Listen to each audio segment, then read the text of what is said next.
നമസ്തേ. ദൈനംദിനമായ നിത്യജീവിതത്തിൽ നമുക്കുണ്ടാകുന്നതായിട്ടുള്ള ഓരോ ചെറിയ ചെറിയ വിഷയങ്ങൾ നമ്മൾ ശ്രദ്ധിക്കാതെ പോകുന്നതാണ് പിന്നീടത് നമുക്ക് ഏറ്റവും വലിയ ഒരു ഉരകുടുക്കായിട്ട് നമുക്ക് നമ്മുടെ മുമ്പിൽ കാണുന്നത്.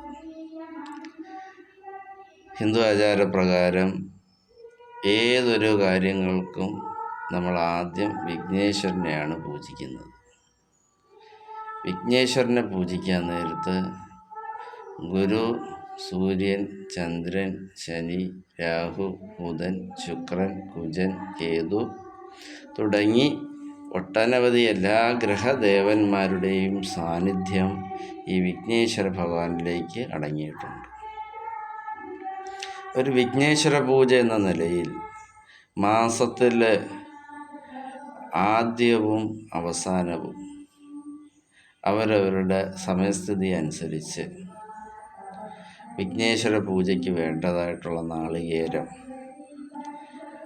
കദളിപ്പഴം കിട്ടിയാൽ അതൊരു 8 എണ്ണം, ഒരു നാളികേരം, 8 കദളിപ്പഴം, ഒരു 250 പഞ്ചസാര, ഒരു വെറ്റില പാക്ക്, അതിൽ ഭഗവാനൊരു ദക്ഷിണ അതിനകത്ത് വെക്കുക.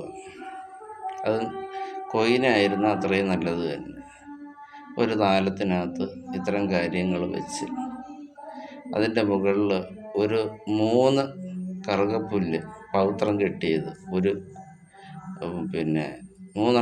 പവിത്രം കെട്ടിയത് ഒരെണ്ണം അതിനകത്ത് വെച്ച് ഗണപതി ക്ഷേത്രത്തിൽ ചെന്ന് ക്ഷേത്ര പ്രദക്ഷിണം ചെയ്ത് ഭഗവാൻ ഇത് സമർപ്പിച്ച് പ്രാർത്ഥിച്ചു കഴിഞ്ഞാൽ ഒരു ഭക്തൻ ആ ഭക്തൻ്റെ മനസ്സിലുള്ള വിഷമഗതികളെ അലിയിച്ച് മാറ്റുന്നതിനും ഭഗവാന്റെ ഇഷ്ട വഴിപാടായിട്ടുള്ള എല്ലാവിധ നിവേദ്യ സാധനങ്ങളും ആ താമ്പാരത്തിലുണ്ട്. അത് നല്ല മനസ്സോടുകൂടി സമാധാനപരമായിട്ട് നിന്ന് നമ്മളുടെ മനസ്സിലുള്ള സങ്കല്പങ്ങൾ അതിൽ സാധിച്ച് തരണം ഭഗവാനെ എന്ന് സ്മരിച്ച് നമ്മളത് ക്ഷേത്ര സമർപ്പണം തന്നെ ചെയ്താൽ അതിൽ നിന്നുണ്ടാവുന്ന മാറ്റം അത് ചെയ്തു വരുന്ന വ്യക്തികൾക്ക് മനസ്സിലായിരിക്കും.